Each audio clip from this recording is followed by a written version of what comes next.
the Deutsche Bank risk is personified within the FX market. Is it Swiss? Is it yen? Where are you seeing the flow? Take us up to date. Actually, the impact is not as straightforward as one will expect. You'll expect it's bad news, so it should be negative for the euro. However, what we saw during the Eurozone crisis, for example, when European banks are under pressure, they're selling assets abroad, they're bringing money back, so this is actually positive for the euro. Second, if you get a risk-off market move, because the euro has been used as a funding currency, this could also support the euro. In a way, for the euro to weaken, you need systemic concerns.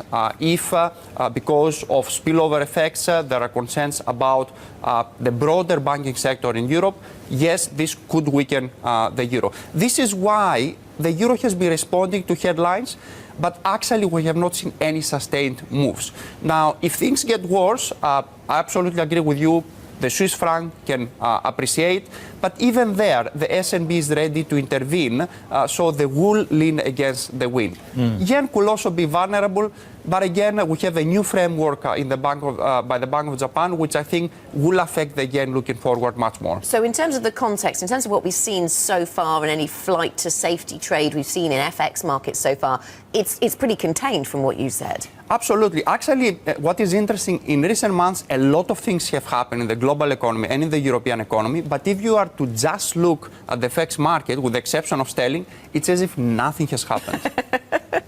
That's strangely comforting, Thanos. It's strangely comforting. What is the underlying view in the markets in terms of central banks still fully committed? Because the bang for your not your intervention, but your bang for your attempt to manipulate FX markets is running thin. Right now, the number one focus is the US elections. However, it's not that FX investors are trading the US elections, they're just waiting, they're not willing to do anything. Now, beyond the US elections, I think central banks will continue to be a key theme. Will the Fed hike in December or not? And if the hike, are we going to have a pace of hikes or only once every year? And also, I think a very interesting thing that is developing is a contrast between the ECB and the BOJ. Both of these central banks have been challenged, the BOJ more than the ECB this year. The ECB, I think, has taken some steps in the right direction, which in theory it can work, but most of the challenges are ahead for the ECB. They seem to be having trouble extending QE this time, although it should have been a given. Inflation is very, very low.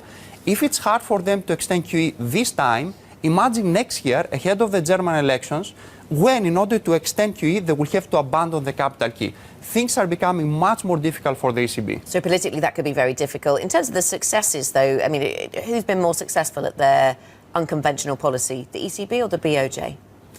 Hard to tell. So far, I will say, well, both of them have not managed to inflate the economy. So in terms of inflation, both of them have failed. Yes. I will argue that at least this year, the ECB has been more successful because it was easier for them to keep extending QE. The BOJ had some very hard times. But I think the BOJ, at least in theory, has addressed the concerns about the sustainability of the framework by shifting to yield targeting. For the BOJ, this is ahead of them.